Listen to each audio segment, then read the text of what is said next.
अस्सलाम वालेकुम students, welcome to CBEL concept based education learning YouTube channel. मैं हमाद अहमद आपका ट्यूटर। आज के इस लेक्चर में हम बात करेंगे केमिस्ट्री, जो कि FSC पार्ट 1 से रिलेटेड है और आप इस क्लास को इंटरमीडिएट पार्ट 1 भी कह सकते हैं। तो और उसका सब्जेक्ट है केमिस्ट्री। केमिस्ट्री का आज हम लेक्चर करेंगे, हमारा लेक्चर है 2.2 ही, जो कि हमारा था क्रिस्टलाइजेशन के मुतालिक। आज हम क्रिस्टलाइजेशन के लेक्चर की सेकंड वीडियो करने जा रहे हैं स्टूडेंट्स, और ये वीडियो जो है वो क्रिस्टलाइजेशन के प्रोसेस के अंदर जो स्टेप्स से इंक्लूडेड उसके ऊपर है, और इन स्टेप्स को बहुत अच्छे से समझिएगा। ये स्टेप्स ऐसे हैं कि जो आपके इस चैप्टर में से most important, most repeated MCQs और plus short answer question in तमाम स्टेप्स के अंदर से बनते हैं। तो इन स्टेप को समझने से पहले आप स्टूडेंट से ये रिक्वेस्ट है कि वीडियो नंबर 1 जो कि आपका क्रिस्टलाइजेशन के मुतालिक है उसको लाजमी देखें स्टूडेंट्स। मैं आपको श्योरिटी से कहता हूं कि अगर आपने क्रिस्टलाइजेशन की पहली वीडियो हमारे इस लेक्चर की, हमारे इस यूट्यूब चैनल की देखी हुई है, तो गारंटी की बात है कि आपके तमाम कॉन्सेप्ट क्रिस्टलाइजेशन के मुतालिक क्लियर हो चुके होंगे। और अगर आपने वो नहीं देखी और इस वीडियो को देख रहे हैं तो इस वीडियो को आपको मैक्सिमम समझ में, कोशिश तो ये करूंगा कि आपको मैक्सिमम समझ आए, लेकिन फिर भी उस चीज को देखेंगे तो बेस ज्यादा स्ट्रॉन्ग हो जाएगी।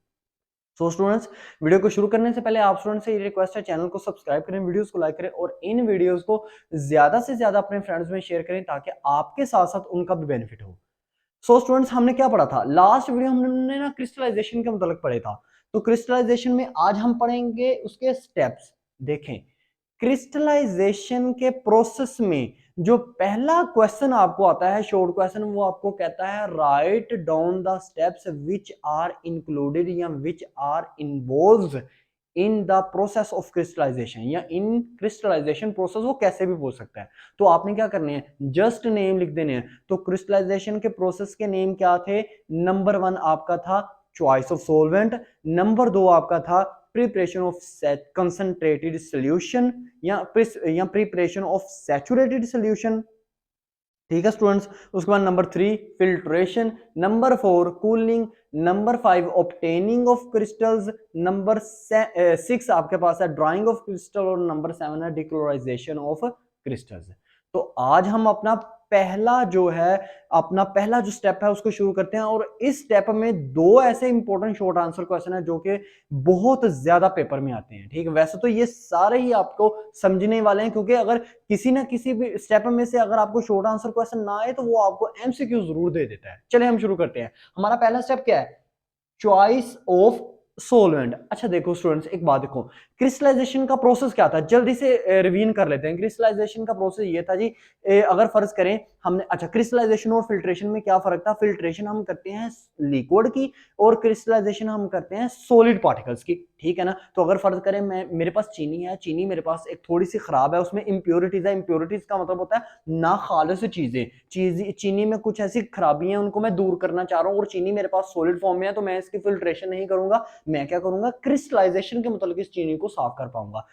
ठीक है ना स्टूडेंट्स? तो मैंने लास्ट लेक्चर में भी बताया था कि अगर आपने चीनी को साफ करना है तो चीनी को साफ करने के लिए आपको इसके लिए एक सोलवेंट होना जरूरी है। आपको चीनी का सोल्यूशन बनाना पड़ेगा। सोल्यूशन बनाने के लिए एक आपको सोलवेंट होना चाहिए। सोलवेंट हम आम तौर पे कौन सा सोलवेंट लेते थे? मैंने लास्ट वीडियो में भी आपको, लेक्चर में भी एग्जांपल देके आपको बताया था कि हम सॉल्वेंट लेते हैं वाटर, क्योंकि वाटर एक यूनिवर्सल सॉल्वेंट है। तो मैंने वाटर को लिया। अब वाटर मैंने क्यों लिया? वाटर मैंने सॉल्वेंट लिया है ना, तो ये मैंने क्यों लिया है, मैंने वाटर को कैसे लेना है, मतलब मैं वाटर को ही क्यों सॉल्वेंट ले सकता हूं। ये है हमारा आज का पहला स्टेप, जो क्या है चॉइस ऑफ सॉल्वेंट। ठीक है, अब देखो जरा ध्यान से देखो। वो कहते हैं क्रिस्टलाइजेशन के प्रोसेस में हमें ये बताया जाता है, कहता है जब भी आपने ना सोलवेंट को चूज करना है ना, क्योंकि देखो चीनी मेरे पास क्या है, सल्यूट है, नॉट अ सोलवेंट। चीनी मेरे पास क्या है, सल्यूट। तो सल्यूट का पहले सोल्यूशन बनाना पड़ेगा, क्योंकि सल्यूट के अंदर थोड़ी थोड़ी सी खराबियां आ गई हैं, इनप्योरिटीज आ गई हैं, तो उनको मैंने दूर करना है। तो मेरे पास एक सोलवेंट होना चाहिए। अब सोलवेंट को हमने कैसे चूज करना है? स्टूडेंट्स एक बात याद रखिएगा, सोलवेंट को चूज करने का एक मेथड होता है, जो कि आपका पहला MCQs है। वो कहता है what, right down the method. वो मेथड बताओ फॉर चूजिंग अ सोलवेंट। किसी भी सोलवेंट को चूज करने के लिए इन क्रिस्टलाइजेशन प्रोसेस में सोलवेंट को चूज करने के लिए हम कौन सा मेथड इस्तेमाल करेंगे, मतलब किस तरह हम सोलवेंट को चूज करेंगे, तो वो मेथड आपका क्या कहलाता है? Hit and trial method. ये मेथड क्या होता है इसको जरा समझ लेते हैं, ठीक है। देखो हिट एंड ट्रायल मेथड ना स्टूडेंट ये कहता है आपको कि ये एक ऐसा मेथड है, कहता है आपने जब भी सोलवेंट को चूज करना है ना तो उस सोलवेंट को चूज करना जो कि हाई टेम्परेचर पर मैक्सिमम अमाउंट ऑफ सोल्यूट को अपने अंदर डिसोल्व करे, हल करे, ठीक है, और लो टेम्परेचर पर मिनिमम कम से कम सोल्यूट को अपने अंदर हल करे। बात को अंडरस्टैंड किया? हिट एंड ट्रायल मेथड ये है। ओके स्टूडेंट्स, आपने वो सोलवेंट लेना है जो ज्यादा से ज्यादा टेम्परेचर में, मैक्सिमम टेम्परेचर में मैक्सिमम सोल्यूट को डिसोल्व करे अपने अंदर, और कम से कम टेम्परेचर में कम से कम सोल्यूट को अपने अंदर हल करे। ठीक है स्टूडेंट्स, जैसे मिसाल के तौर पर वाटर, तो वाटर हमारे पास क्या है, एक बहुत बेहतरीन सोलवेंट है जो जिसका वाटर का अगर आप टेम्परेचर इंक्रीज कर दो और उसके अंदर कोई भी सोल्यूट हल करो वो हल होता जाता है, करता जाता है हल, ठीक है। और अगर उसी वाटर को आप ठंडा करो तो वो मतलब टेम्परेचर को स्लो करो, तो जैसे ही टेम्परेचर को स्लो करोगे वो कम मतलब कम मकदार में सोल्यूट को डिसोल्व करना शुरू हो जाएगा। जैसे ही टेम्परेचर इंक्रीज करोगे तो ज्यादा मकदार में सोल्यूट को डिसोल्व करेगा, जैसे ही टेम्परेचर को डिक्रीज करोगे, कम करोगे, तो कम मकदार में वो सोल्यूट को अपने अंदर डिसोल्व करेगा। और यही क्या है, हिट एंड ट्रायल मेथड। अब चॉइस ऑफ सॉल्वेंट में आगे वाला आपको वो क्या क्वेश्चन देता है, ये हमारा टॉपिक भी चलता जा रहा है। मैं आपको साथ साथ वो क्वेश्चन भी बता रहा हूं जो आपको तमाम बोर्ड्स के अंदर, वो किसी भी बोर्ड में ये क्वेश्चन पूछ सकता है, चाहे आप पंजाब के किसी भी बोर्ड से हैं या सिंध से हैं या केबीके से हैं, किसी भी आप सूबे से बिलोंग करते हैं, तो याद रखिएगा आपको ये क्वेश्चन लाजमी बोर्ड पूछता है। अब नेक्स्ट क्या क्वेश्चन है, आपका क्वेश्चन है right down the characteristics of solvent. Solvent की खुसूसियात लिखें इन क्रिस्टलाइजेशन प्रोसेस। क्रिस्टलाइजेशन के प्रोसेस में ना सोलवेंट की खुसूसियात, और बहुत इंपॉर्टेंट, वेरी वेरी इंपॉर्टेंट ये क्वेश्चन है आपका, ठीक है ना। तो स्टूडेंट्स सोलवेंट की पहली खुसूसियत क्या होनी चाहिए, देखते हैं जरा। चलें जी, ये मैंने व्हाइट बोर्ड के ऊपर लिखा हुआ है इंतहाई इजी वे में, इंतहाई सिंपल वे में, और आपकी तरह की मैंने इंग्लिश यूज की है ताकि आप अगर लो से लो स्टूडेंट भी हो ना तो आपको टेंशन ना हो किसी भी चीज की। देखो नंबर वन उस सोलवेंट की क्या खुसूसियत होनी चाहिए, क्योंकि हमने क्रिस्टलाइजेशन का प्रोसेस करना है। तो number one, it should dissolve large amount of solute, ज्यादा अमाउंट ऑफ सोल्यूट को डिसोल्व करे at high temperature and low amount, या एंड लेस अमाउंट भी आप लिख सकते हो, कोई भी वर्ड आप यूज कर सकते हो, and less amount of solute at low temperature, यानी कि हाई टेम्परेचर के ऊपर वो ज्यादा मकदार में सोल्यूट को अपने अंदर हल करे, और कम टेम्परेचर के अंदर या कम टेम्परेचर में रहते हुए जैसे ही कम टेम्परेचर करें वो कम से कम अमाउंट ऑफ सोल्यूट को अपने अंदर हल करे। तो आपको ये याद भी होगा, आपके माइंड में भी आता जा रहा होगा कि पहले वीडियो में जब हमने किया तो क्रिस्टलाइजेशन का जैसे हमने प्रिंसिपल किया तो ये तो मैंने हाफ से भी ज्यादा प्रिंसिपल लिखा हुआ है, ठीक है। तो इसका मतलब है प्रिंसिपल को अगर आपने याद कर लिया तो प्रिंसिपल ही आपकी पहली कैरेक्टरिस्टिक्स बन जाती है, किसकी, आपकी चॉइस ऑफ सोलवेंट की। अब सोलवेंट में आपने ये देख लिया कि वो ज्यादा से ज्यादा मकदार को हल करे एट हाई टेम्परेचर और कम से कम मकदार को हल करे एट लो टेम्परेचर। अब सेकंड उसकी खुसूसियत क्या होनी चाहिए, सेकंड उसकी खुसूसियत ये होनी चाहिए स्टूडेंट्स कि वो जो आपका सोलवेंट है वो सोलवेंट आपका सेफ टू यूज होना चाहिए, मतलब हम उसको बड़ा आसान, मतलब वो सेफ होना चाहिए हमारे लिए, हमें उसकी कोई नुकसान नहीं पहुंचना चाहिए। जैसे मिसाल के तौर पर अनमोनिया है, तो अनमोनिया एक सोलवेंट है, अनमोनिया एक सोलवेंट है, लेकिन आप अनमोनिया की बोतल को अगर ओपन कर दो 1 मिनट के लिए आप उसके पास नहीं खड़े हो सकते, ठीक है ना स्टूडेंट्स। अब नंबर 2 आपके पास उसकी, नंबर 3 आपके पास क्या आ जाए, नॉट इंजूरियस फॉर हेल्थ, इंसान की हेल्थ के लिए वो इंजूरियस नहीं होना चाहिए, खतरनाक नहीं होना चाहिए। उसके बाद क्या आ जाएगा, नंबर 4 पे आपका आ जाएगा लेस एक्सपेंसिव, आपका वो जो सोलवेंट है चीप होना चाहिए, सस्ता होना चाहिए, मतलब लेस एक्सपेंसिव, सस्ता होना चाहिए, ठीक है। आप चीप भी वर्ड यूज कर सकते हो। उसके बाद देखो ये जो आपका लास्ट वन आपका जो पॉइंट है इसमें चॉइस ऑफ सोलवेंट में, ये बहुत इंपॉर्टेंट पॉइंट है। वो कहता है इट शुड नॉट डिसोल्व, यानी कि ये जो आपका सोलवेंट है ये कभी भी डिसोल्व ना करे, क्रिस्टलाइजेशन के प्रोसेस में कभी भी डिसोल्व ना करे, अपने अंदर हल ना करे, क्या, इंप्योरिटीज। तो इंप्योरिटीज को ही तो हमने निकालना है, तो अगर वो अपने अंदर इंप्योरिटीज ना खालिस चीजों को ही अपने अंदर हल कर लेगा, जैसे मिसाल के तौर पर चीनी है, चीनी को मैंने साफ करना है, तो चीनी को साफ करना है, अगर चीनी के अंदर जो चीजें मैंने साफ कर रही हैं वही वाटर में के अंदर मिक्सअप हो जाती हैं, तो ये तो मैं क्रिस्टलाइजेशन का प्रोसेस नहीं ठीक मेरा हो पाएगा। लेकिन फर्ज करें आगे लाइन लिखी हुई है, and if it should dissolve impurities, अगर वो इन इम्प्योरिटीज को डिसॉल्व कर लेता है ना, then it should not be crystallize out, फिर वो क्रिस्टल ना बनाए उसके। अब इस चीज को ना आप ऐसे नहीं समझोगे, मैं ना आपको एक एग्जांपल देता हूँ मिसाल के तौर। अब आपने ना व्हाइट बोर्ड पे यहाँ पे देखना है, अब देखो मिसाल के तौर पर मेरे पास बीकर है, मैंने ना बीकर के अंदर लिया वाटर, थोड़ी सी मकदार में मैंने वाटर लिया, अब मेरे पास चीनी है, मैंने चीनी को अंदर डालता जा रहा हूँ। अब मैंने चीनी को अंदर डाला है ना स्टूडेंट्स, जैसे मैंने चीनी को अंदर डाला तो चीनी के पहले नंबर वन आप अपने माइंड में ये रखो, आपने चीनी के अंदर से खत्म क्या करना है, इंप्योरिटीज खत्म करनी है ना खालिस चीजों को खत्म करना है ना। तो फर्ज करो वो नाखालिस चीजें मेरे पास क्या है, ए, मैंने फर्ज कर लिया वो ए मेरे पास नाखालिस चीजें हैं, ठीक है।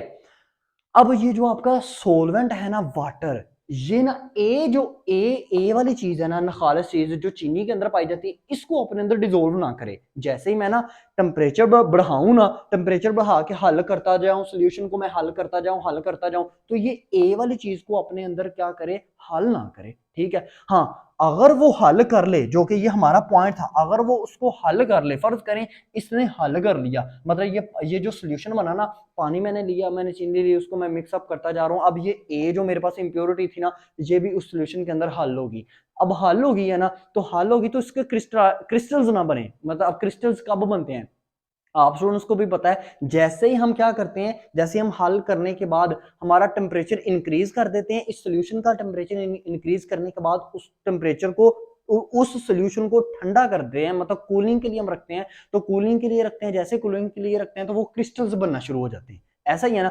तो जब क्रिस्टल्स बने ना, तो चीनी के क्रिस्टल्स बने, अगर इस इंप्योरिटी के भी क्रिस्टल बन गए ना, तो याद रखिएगा आपका ये जो सोलवेंट है ना, आपका ये जो सोलवेंट है जिसने आपके तमाम क्रिस्टलाइजेशन के प्रोसेस को खराब कर दिया है, ये आपका सोलवेंट ही नहीं ठीक आपने चूज किया, ठीक है ना स्टूडेंट्स। अगर ये बहुत इंपॉर्टेंट पॉइंट है, ये आमतौर पे आपको कोई भी नहीं बताएगा, बहुत इंपॉर्टेंट ये पॉइंट है, बात को दोबारा समझे। अगर आपने जो सोलवेंट लिया हुआ है, अगर पहली तो बात यह है कि वो कोई भी इंप्योरिटी को जो चीज आपने सल्यूट में से खत्म करनी है, उस चीज को अपने अंदर डिसोल्व ना करे। कब डिसोल्व ना करे, जब आप उसका सोल्यूशन बना के उसको हाई टेम्परेचर के ऊपर लेके जा रहे हो, ठीक है ना। लेकिन अगर उसने उस इंप्योरिटीज को अपने अंदर हल कर लिया है, तो जब हल कर लेना, तो हल करने के बाद जब आपको कूलिंग के अमल में उसको रखो, ठंडा करने के लिए लिखो एट लो टेम्परेचर, तो तब वो क्या करे, उसके क्रिस्टल्स ना बने। अगर चीनी के भी क्रिस्टल्स बन गए और साथ ये ए जो इंप्योरिटी थी इसके भी क्रिस्टल्स बन गए, तो याद रखेगा आपने जो सोलवेंट को चूज किया है वो सोलवेंट आपका बेकार है, बिल्कुल खराब है, आपने ठीक सोलवेंट चूज नहीं किया। ये आपका इंपॉर्टेंट शॉर्ट क्वेश्चन था, ठीक है ना स्टूडेंट्स। अब मिनिमम ना, ये मैंने 6 लिखे हुए हैं, मिनिमम इसमें से 4 तो आपने लिखने हैं, ठीक है। अगर कोई स्टूडेंट्स लो एवरेज क्या है, लो है बिल्कुल, तो वो ये जो पहला पॉइंट है ना जो कि हमारा प्रिंसिपल है, इसको लाजमी लिखिएगा। लेकिन अगर कोई एक बिल्कुल ब्रिलियंट स्टूडेंट है, वो ज्यादा मार्क्स गेन करना चाह रहा है, तो वो 6 को लिखे, और स्पेशली 2 को लाजमी, फर्स्ट वन और लास्ट वन, क्योंकि ये 2 इंपॉर्टेंट है, इससे कंसेप्ट क्लियर होता है, ठीक है ना। अब ये बात देखते हैं कि हमारे जो है ना हम जो सोलवेंट है वो कौन कौन सा हम सोलवेंट चूज कर सकते हैं ना, ये भी तो बात आ रही है ना आपके माइंड में कि कौन कौन से ऐसे सोलवेंट हैं जो क्रिस्टलाइजेशन के अमल में हम ज्यादा से ज्यादा उनको हम यूज कर सकते हैं। एक वाटर ही तो नहीं ना, हर अमल में हमें वाटर तो नहीं ना चूज करना पड़ेगा। तो हमारा नेक्स्ट जो क्वेश्चन है ना, वो हमारा क्वेश्चन भी यही बनता है। हमारा नेक्स्ट क्वेश्चन क्या है इस चॉइस ऑफ सोलवेंट के अंदर ही, कि right down the name of solvent, उन सोलवेंट्स के नेम लिखें which are used in crystallization process, जो कि क्रिस्टलाइजेशन के प्रोसेस में यूज हो सकते हैं। अब नंबर वन हमारे पास क्या है, वाटर। वाटर को हम एज अ सोलवेंट यूज कर सकते हैं। अगर आपसे कोई कोई टीचर या कोई भी आपसे ये पूछे कि सोलवेंट को मैंने चूज करना है, तो मुझे सिर्फ एक लाइन में या 2 लाइन में मुझे बता, मुझे कैसे पता चलेगा कि ये सोलवेंट, ये जो चीज है ये एज अ सोलवेंट मैं क्रिस्टलाइजेशन के अमल के लिए बिल्कुल यूज कर सकता हूं। तो आप सिर्फ एक बात को अपने माइंड में रखिएगा, क्या वो चीज जो जो सोल्यूट की ज्यादा से ज्यादा मकदार को अपने अंदर डिसोल्व करे एट हाई टेम्परेचर, और कम से कम मकदार को अपने अंदर डिसोल्व करे एट लो टेम्परेचर। तो वाटर नंबर 1 आपका सोलवेंट हो गया। नंबर 2 एसीटोन, ठीक है स्टूडेंट्स, एसीटोन।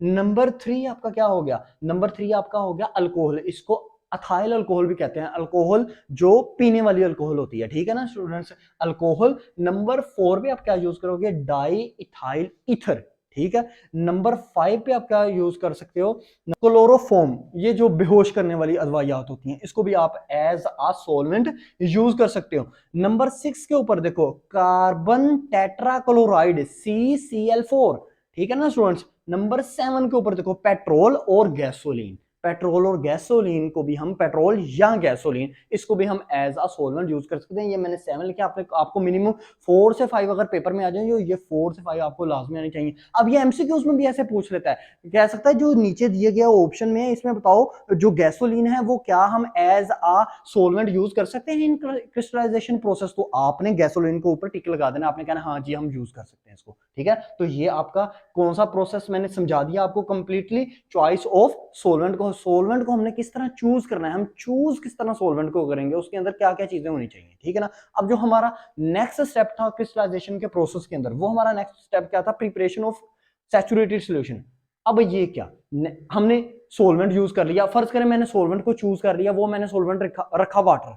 अब वाटर को सॉल्वेंट रखने के बाद ना मैंने क्रिस्टलाइजेशन का अब मैंने अमल करना है। अब नेक्स्ट स्टेप आपका क्या है, वो है प्रिपरेशन ऑफ सैचुरेटेड सॉल्यूशन।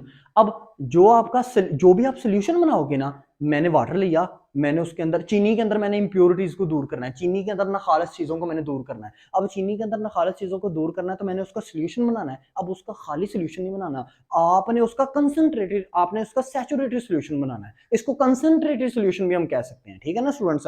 तो आपने जब इसका सैचुरेटेड सॉल्यूशन बनाना है ना, तो सैचुरेटेड सॉल्यूशन कैसे प्रिपेयर करना है, इस चीज को समझो। देखो सैचुरेटेड सॉल्यूशन को कैसे प्रिपेयर किया जा सकता है, मैंने लास्ट वीडियो में भी आपको बता दिया था।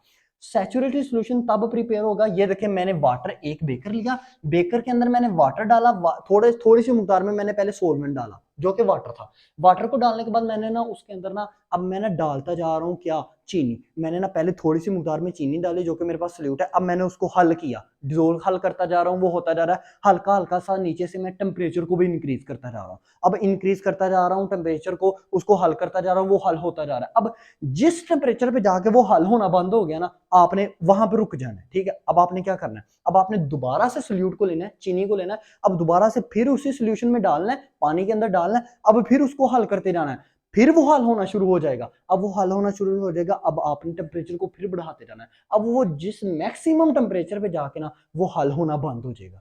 अब जब वो हल होना मैक्सिमम टेम्परेचर के ऊपर जाके बंद हो जाएगा ना, यानी कि उसके बाद अब टेम्परेचर को नहीं आप इंक्रीज कर पाते, क्यों, क्योंकि आप जो इंस्ट्रूमेंट यूज कर रहे हो ना, उसका हाईएस्ट टेम्परेचर वही था, ठीक है। अब उस अमल में जो आपका सोल्यूशन बन जाएगा ना, उसको आप कहोगे कंसंट्रेटेड सोल्यूशन या सैचुरेटेड सोल्यूशन, ठीक है ना स्टूडेंट्स। अब यहां पे आपकी प्रिपरेशन ऑफ सैचुरेटेड सोल्यूशन हो जाएगी, ये बस इतना सा ही था, ठीक है। अब नेक्स्ट जो हमारा स्टेप है, हम नेक्स्ट स्टेप की तरफ मूव ऑन करते हैं। नेक्स्ट स्टेप हमारा है फिल्ट्रेशन। अब आपने ना क्रिस्टलाइजेशन के अंदर आपने क्या किया, अब चीनी थी, पानी था, अब आप पानी में चीनी को हल करके हाई टेम्परेचर के ऊपर ले गए, अब वो गर्म है, अब आपने फिल्ट्रेशन का अमल करना है। अब आप स्टूडेंट्स ने भी पढ़ा हुआ है, फिल्ट्रेशन का अमल हम दो तरह से कर सकते हैं। Number 1 through filter paper, number through हम नंबर 2 थ्रू हम इससे कर सकते हैं, हम उसको कर सकते हैं क्रूसिबल से। अब क्रूसिबल्स में हम दो चीजों को यूज करते हैं, number 1 goes crucible, number 2 sintered glass crucibles. अब देखना स्टूडेंट्स, अब क्या करोगे,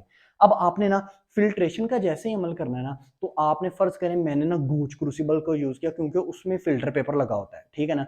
अब मैंने ना क्या किया, मैंने फनल को लिया, ये भी आपको पता है गूज क्रूसिबल जब समझाया था तो आपको कंप्लीटली एक वीडियो में आपको बताया था इंतहाई इजी में उस वीडियो को भी देख लीजिएगा, आपको समझ आ जाएगी, वरना मैं आपको बताता हूँ। देखो मैंने फनल ली, फनल के अंदर मैंने लगाया फिल्टर पेपर। फिल्टर पेपर लगाना कैसे, उसको बनाने का तरीका भी आपको बताया था। फिल्टर पेपर मैंने लगाया, अब मैं क्या करूंगा, ये जो मेरे पास कंसंट्रेटेड या सैचुरेटेड सॉल्यूशन है मेरे पास, जो मैंने प्रिपेयर किया चीनी और वाटर का मिक्स करके, ठीक है ना। अब मैंने इसको क्या करना है, मैंने इसको गरम गरम ही ऐसे मैंने उठाना है बीकर से, मैंने गरम गरम ही फिल्टर पेपर के अंदर से इसको गुजारना है, ठीक है। ठंडा नहीं होने देना, जैसे आपने ठंडा होने दिया वो तो क्रिस्टल्स बन जाएंगे उसके, ठीक है ना। अब आपने क्या करना है, गरम गरम को, यानी कि वो तो अभी तो उसके अंदर इंप्योरिटीज दूर ही नहीं हुई, तो अगर वो ठंडा बन गया फिर आपको गर्म करना पड़ेगा, वो नीचे बर्तन के नीचे जम जाएगी, वो चीज आपका सोल्यूशन जम जाएगा, आपने उसको ठंडा नहीं होने देना। अब आपने फिल्ट्रेशन के लिए आपने उसको गूज क्रूसिबल के अंदर आपने क्या किया, उसको अंदर फिल्टर पेपर के थ्रू आपने उसको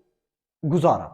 अब जैसे ही आपने फिल्टर पेपर के थ्रू गुजारा, वो नीचे बीकर होता है, बीकर के नीचे आपका सारा सोल्यूशन जो है ना वो बीकर के नीचे आ जाएगा, ठीक है। और आपको जो फिल्टर पेपर के ऊपर आपको इंप्योरिटीज, जो आपकी नखालस चीजें हैं ना, जिसको आप वो चीनी के अंदर से अलग करना चाहते थे, ठीक है, वो आपकी फिल्टर पेपर के ऊपर आ जाएंगी और जो आपका प्योर सोल्यूशन होगा वो बीकर के अंदर आ जाएगा, ठीक है। अब देखिए यहाँ पे दो चीजें आपने अपने माइंड में लाजमी रखनी है, जो कि मैंने यहां लिखी हुई है फिल्ट्रेशन के अमल में।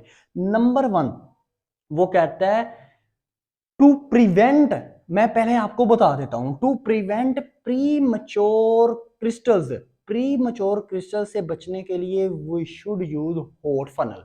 इसका मतलब क्या है, देखो आपको पता है फिल्ट्रेशन के अमल में जब हम फिल्ट्रेशन का अमल करते हैं उसमें फनल लगी होती है जिसके अंदर स्टेम नहीं होती है, स्टेम के अंदर हम फिल्टर पेपर लगाते हैं, ठीक है ना। कहता है वो आपकी जो फनल है ना, जिस फनल के जरिए से आपने गरम गरम इस सोल्यूशन को फिल्टर पेपर के थ्रू गुजारना है, ठीक है, आपकी वो फनल जो है वो हॉट फनल होनी चाहिए। अब ये हॉट फनल से क्या मुराद होता है स्टूडेंट्स, आपकी जो हॉट फनल होती है ना, फनल इस तरह की होती है हॉट फनल, वो हॉट फनल के जो दोनों साइडें होती हैं ना, वो दोनों साइडें वो बारीक सी एक लहरें उसके अंदर होती हैं, लेयर्स कह लें आप उसको, ठीक है ना, सिंपल लैंग्वेज में आपको बता रहा हूँ, लेयर्स होती हैं। अब उन लेयर्स के अंदर ना आपको ना हल्का हल्का सा लिक्विड नजर आता है, पानी नजर आता है, ठीक है ना। वो पानी पहले से मौजूद होता है उस फनल के अंदर, ठीक है। वो पानी जो होता है वो हॉट होता है, गर्म होता है। अब जैसे ही आप ये जो आपका सैचुरेटेड सॉल्यूशन है, अब जैसे सैचुरेटेड सॉल्यूशन को आप उसके अंदर से गुजारते हो ना, उस फनल के अंदर से गुजारते हो, तो वो फिल्टर पेपर के ऊपर पड़ता है, फिल्टर पेपर के ऊपर पड़ने के बाद नीचे चले जाता है बेकर में,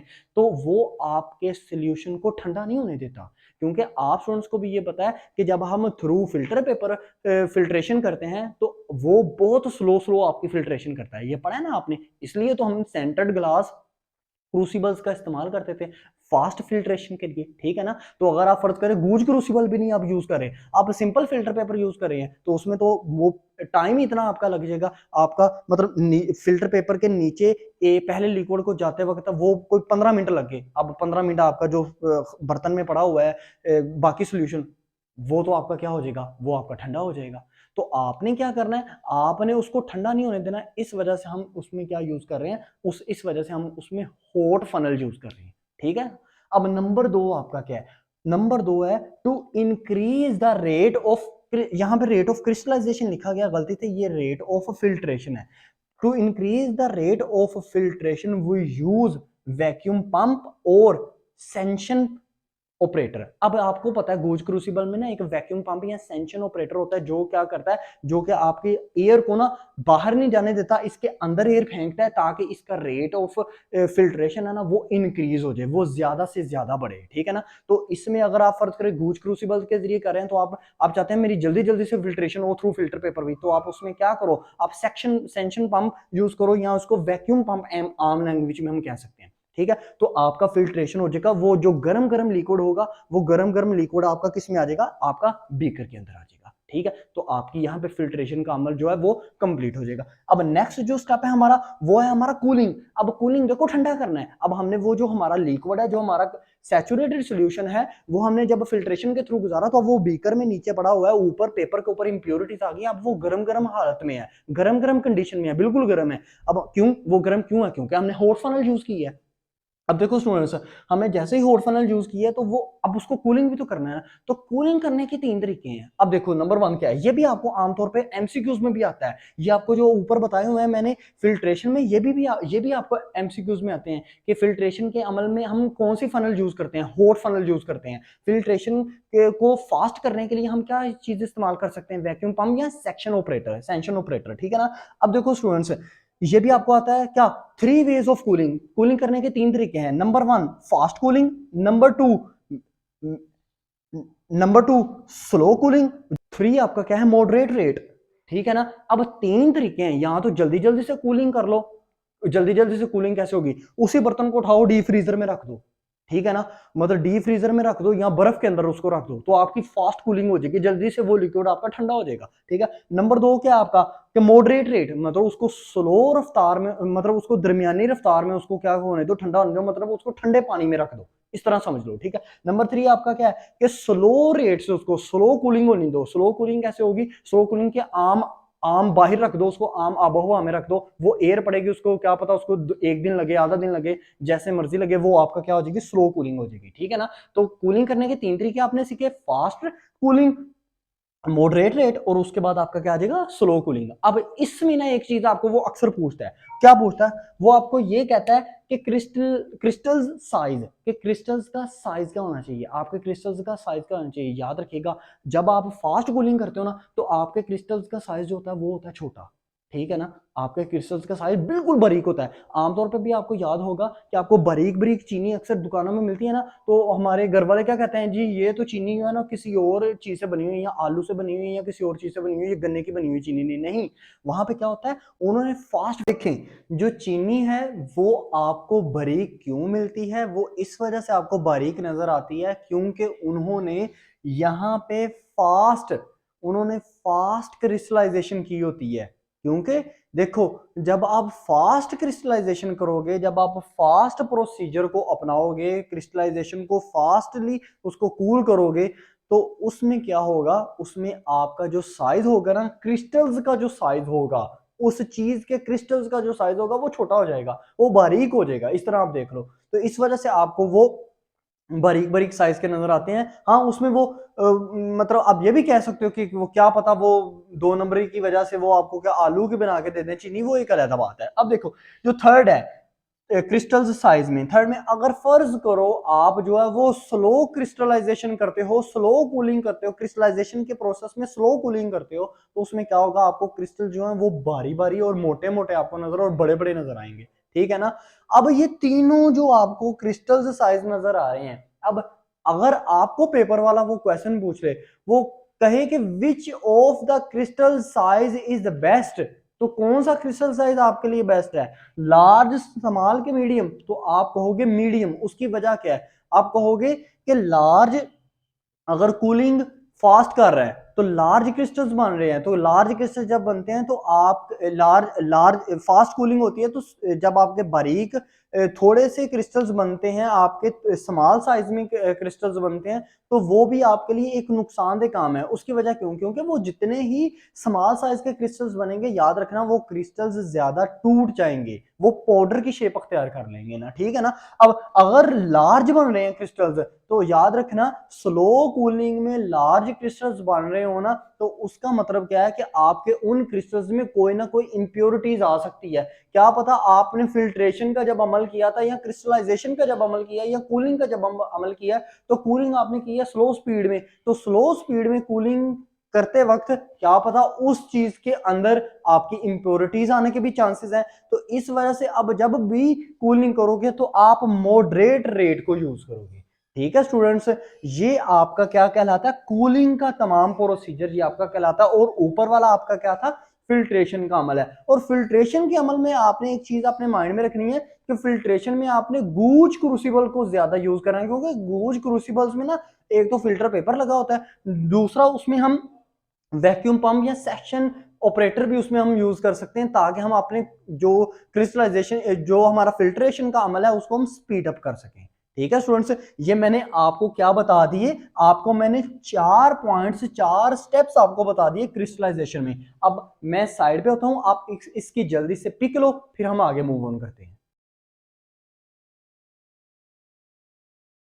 अब आप देखो स्टूडेंट्स, ये आपके 4 प्रोसीजर हो गए, प्रोसीजर में 4 स्टेप्स आपके हो गए, बाकी आपके 3 स्टेप्स रहते हैं। वो जो 3 स्टेप्स हैं वो इंशाल्लाह ताला हम नेक्स्ट वीडियो में उसको कवर अप करेंगे। इन 4 स्टेप्स के अंदर जो आपको ये इंपॉर्टेंट क्वेश्चंस मैंने लिख के दिए, ये एज अ एमसीक्यूज भी आपको वो पूछ सकता है। और एक बात याद रखना, जितना आपका कंसेप्ट क्लियर होगा, उतना ही आप पेपर को अच्छी तरह अटेम्प्ट कर पाओगे।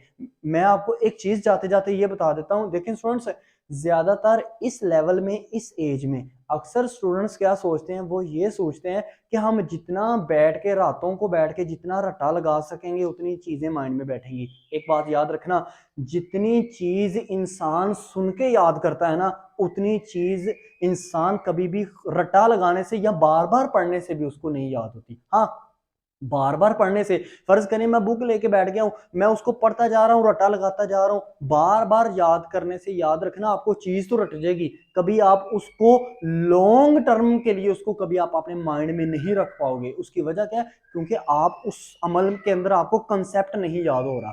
तो ज्यादा कोशिश ये किया करें, वीडियो को डाउनलोड करके इसको बार बार सुने, पास में बुक रखने सुनते जाएं, रिलैक्स होकर ऐसे बैठे उसको सुनते जाएं। जैसे सुनते जाओगे वो देखो, सुनने का अमल एक ऐसा होता है जैसे हमारे कानों में किसी की वॉइस पड़ती है तो वो परमानेंटली हमारे दिमाग में सेव हो जाती है, वो चीजें हमारे माइंड में सेव हो जाती हैं, उसने जो उस वीडियो में कंसेप्ट बताया होता है वो हमारे माइंड में सेव हो जाती है। तो ये मैं नहीं कह रहा कि वीडियो हमारी ही सुने, अगर अच्छी लगती है तो स्पेशली आप हमारी सुने, क्योंकि इस वीडियो में ज्यादा से ज्यादा हम ये कोशिश करते हैं कि आपको एक लो से लो भी अगर स्टूडेंट्स को सुन रहे हैं ना, तो ऐसी लैंग्वेज यूज करें कि लो से लो स्टूडेंट्स को भी उन एग्जाम्पल दी हुई एग्जाम्पल में समझ में आनी चाहिए वो चीज। ठीक है ना स्टूडेंट्स? तो ज्यादा कोशिश ये किया करें, रट्टा लगाने से बजाय चीजों को सुने, बार बार चीजों को सुने। ठीक है? वीडियो अच्छी लगी तो लाइक कीजिएगा, चैनल को जरूर सब्सक्राइब कीजिएगा, क्योंकि इस चैनल की मदद से आपको क्या होगा, नेक्स्ट आने वाली वीडियोस आपको मिलती रहेंगी। और हाँ, और जाते जाते अगर आपने कोई भी वीडियो इस चैप्टर के रिलेटेड आपने ढूंढनी है तो आप क्या करो, मिसाल के तौर पर फर्ज करो आपने क्रिस्टलाइजेशन का पहली वीडियो ढूंढनी है, तो आप सिंपल सा लिखो फर्स्ट ईयर या 11th क्लास केमिस्ट्री, टॉपिक लिखो 2.2, आगे लिखो टॉपिक का नेम क्रिस्टलाइजेशन बाय CBEL, ये लिखना लाजमी है। फिर आप डायरेक्ट हमारी वीडियो के ऊपर पहुंच जाएंगे। अगर कोई भी आपको वीडियो में कोई चीज आपको नहीं समझ में आई, कमेंट सेक्शन में लाजमी बताया करो, क्योंकि ये कमेंट सेक्शन सिर्फ आपके लिए हमने बनाया हुआ है। अब तक इतना ही, अपना ख्याल रखें, अपने इस यूट्यूब चैनल का भी। अल्लाह हाफिज।